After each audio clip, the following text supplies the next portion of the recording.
Hello दोस्तों, कैसे हो आप लोग। उम्मीद करते हैं दोस्तों आप लोग बहुत अच्छे होंगे। दोस्तों, आप लोग सोच रहे होंगे कि 3-4 दिनों से दोस्तों हम वीडियो क्यों नहीं डाल पा रहे हैं। क्योंकि दोस्तों जो हमारी नानी है वो हॉस्पिटल में एडमिट है। उनकी एक हार्ट में नस थी, वो ब्लॉक हो गई है। तो इसी वजह से उनको हॉस्पिटल में एडमिट करना पड़ा। अभी दोस्तों हम बहुत बिजी चल रहे हैं, हॉस्पिटल में रोज आना जाना। तो इसी वजह से दोस्तों हम वीडियो नहीं डाल पा रहे हैं, है ना। हाँ, और गाइस ये लोग भी एक हफ्ते से स्कूल नहीं जा पा रहे हैं। आज जा रहे हैं मंडे को, एक हफ्ते बाद स्कूल। और आप लोग दुआ करिए कि मम्मी जल्दी से घर आ जाए, फिर आपको डेली ब्लॉग देखने को मिलेगा। हाँ दोस्तों, अभी मैं इनको स्कूल छोड़ के आऊंगा, बहुत दिनों से नहीं जा रहे, छुट्टी हो रही है। और दोस्तों अभी तो इम्प्रूवमेंट है, डॉक्टर बता रहे थे। तो एक आध दिन में आ जाएंगी नानी घर पे, तो हम आपको उनसे मिलवाएंगे भी। और दोस्तों फिर हम डेली ब्लॉग डाला करेंगे, है ना, करते। और अभी भी आईसीयू में ही है। हाँ, अभी भी आईसीयू में ही है। तो अभी थोड़ा थोड़ा इम्प्रूवमेंट है, डॉक्टर बता रहे थे। तो ये अच्छी बात है। और दोस्तों आप भी प्रार्थना करना भगवान से कि हमारी नानी जल्दी ठीक होके घर आ जाए, फिर हम डेली ब्लॉग डाला करें आपके लिए।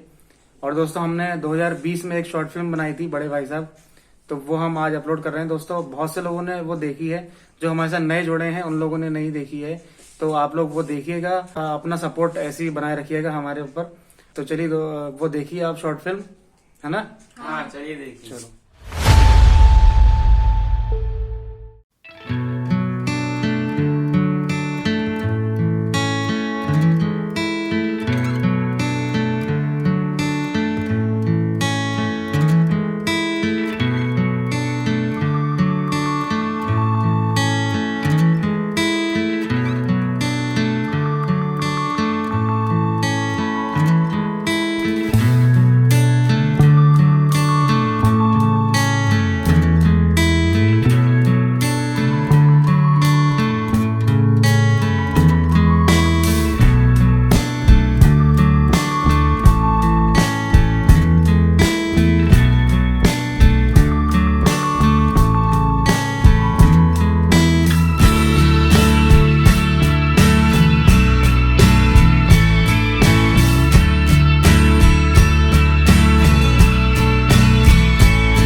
आ गए? कहाँ थे अब तक? स्कूल तो तुम्हारा 2 बजे छूट जाता है, अभी 4 बज रहे हैं। कहाँ घूमते रहते हो? कितनी बार कहा है स्कूल छूटने के बाद सीधे घर आया करो, समझ में नहीं आती एक बार में। अब जाओ, कपड़े उतारो, खाना खाओ और पढ़ने बैठो, जाओ।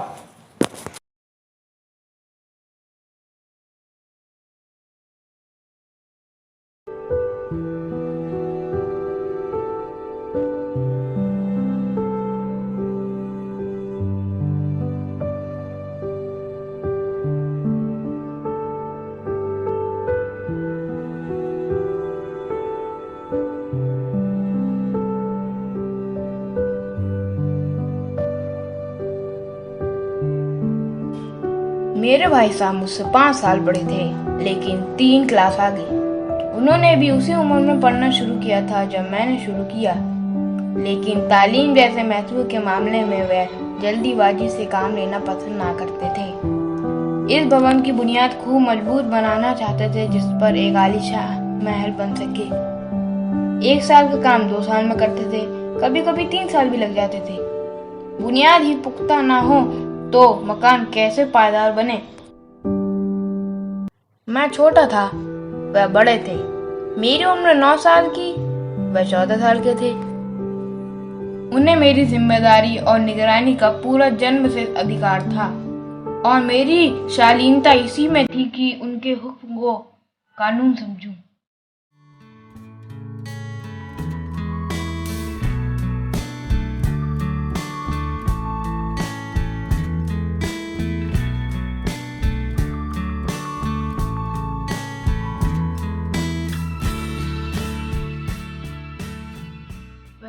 स्वभाव से बड़े अध्ययनशील थे, हरदम किताब खोले बैठे रहते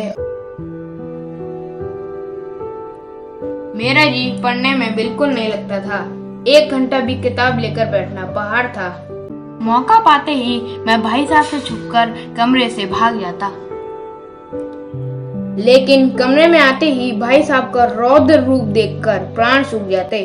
उनका पहला सवाल होता, कहाँ गए थे? ऐसे पढ़ोगे तो कभी पास नहीं हो पाओगे तुम। और ये क्या है? अंग्रेजी पढ़ना कोई हंसी खेल नहीं है कि जो चाहे पढ़ लिया। यहाँ रात दिन आँख फोड़नी पड़ती है और खून जलाना पड़ता है, तब जाके ये विद्या आती है। बड़े बड़े विद्वान शुद्ध अंग्रेजी सही से बोल नहीं सकते तो लिखना तो दूर रहा। और मैं कहता हूँ तुम इतने बड़े मूर्ख हो कि मुझे देख के भी सबक नहीं लेते हो। मैं कितनी मेहनत करता हूँ, तुम देखते हो अपनी आंखों से? और अगर नहीं देखते तो ये तुम्हारी आंखों का कसूर है और तुम्हारी बुद्धि का कसूर है। हमेशा यही सवाल इसी ध्वनि में पूछा जाता और इसका जवाब मेरे पास केवल मौन था।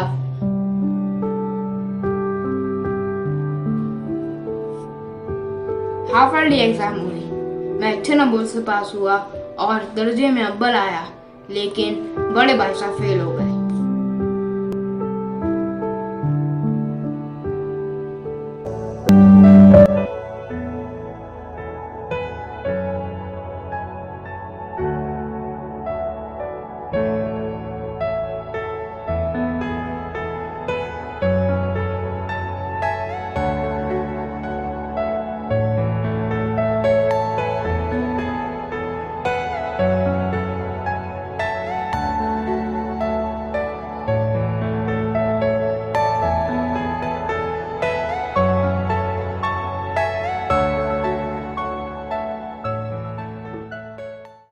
अब मुझे अपने ऊपर घमंड होने लगा था।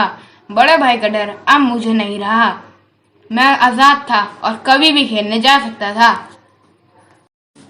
मैं अक्सर सोचता था अगर भाई ने मेरा मजाक उड़ाया तो मैं उनसे कह दूंगा, आपने पढ़ लिख कर क्या उखाड़ लिया, मुझसे सीखो। मैं खेलता कूदता रहता था, तब भी क्लास में फर्स्ट आया हूँ। लेकिन मैंने इस कमीने विचार को अपने दिल से निकाल डाला।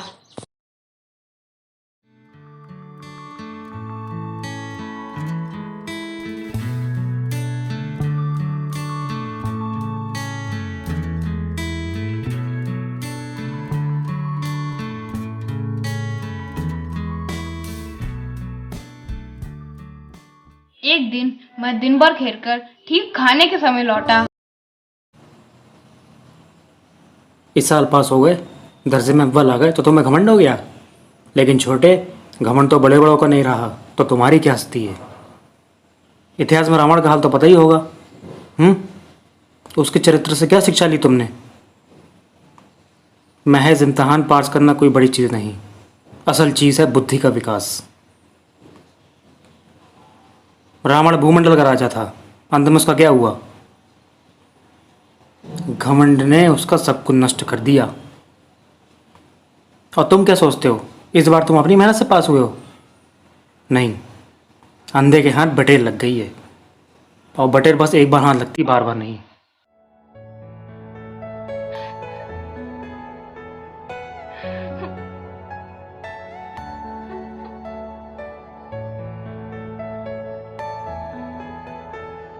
मैंने इरादा किया कि अब से मैं मन लगा कर पढ़ाई करूंगा।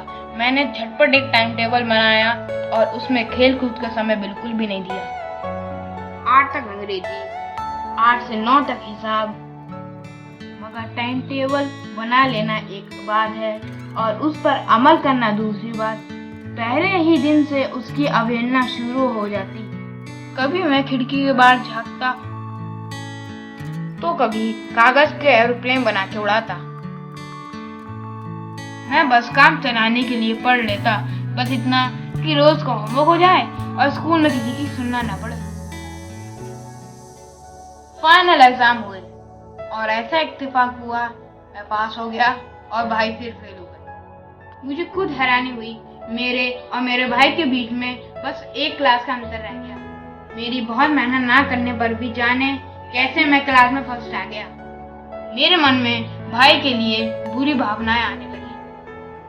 अगर भाई 1 साल और फेल हो जाए तो मैं उनके बराबर हो जाऊंगा। फिर वो मुझे किस बेस पर डांटेंगे। लेकिन मैंने इस कमीने विचार को अपने दिल से निकाल डाला। आखिर वो मुझे मेरे भले के लिए ही तो डांटते हैं, लेकिन शायद ये उनकी डांट का ही तो असर है कि मैं बार बार पास हो रहा हूँ। भाई का व्यवहार थोड़ा बदलने लगा। अब मैं अपना पूरा समय पतंग उड़ाने और लूटने में लगा देता।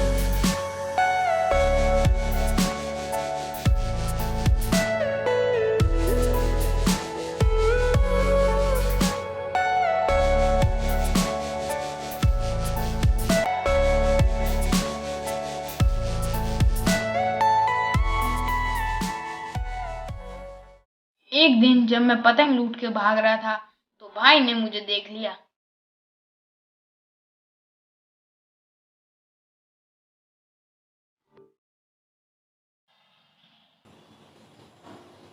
क्या कर रहे हो ये सब? दिन भर पतंग उड़ाना और कोई काम नहीं तुम्हारा? मुझे तुम्हारी कमअक्ली पर तरस आता है। तुम सोचते होगे मैं भाई से बस एक क्लास पीछे हूँ, अब उनको कोई हक नहीं मुझसे कुछ कहने का। लेकिन तुम गलत हो। तुम चाहे मेरी ही क्लास में क्यों ना आ जाओ, लेकिन हम दोनों के बीच में जो 5 साल का अंतर है वो तुम तो क्या भगवान भी नहीं मिटा सकते हैं। तुम मुझसे 5 साल छोटे थे और छोटे ही रहोगे। जितना मुझे दुनिया का तजुर्बा है ना, तो मैं कभी नहीं हो सकता। मेरा भी मन करता पतंग उड़ाने का, क्रिकेट खेलने का, लेकिन मैं नहीं खेलता हूँ। अगर मैं ही बिगड़ जाऊँ तो तुम्हें कौन संभाले। जो कुछ मैं कहता हूँ वो समझो, तुम्हारी भलाई के लिए ही कहता हूँ। भाई आप जो कुछ कह रहे हैं वो सही कह रहे हैं, मैं आपकी बात समझ गया।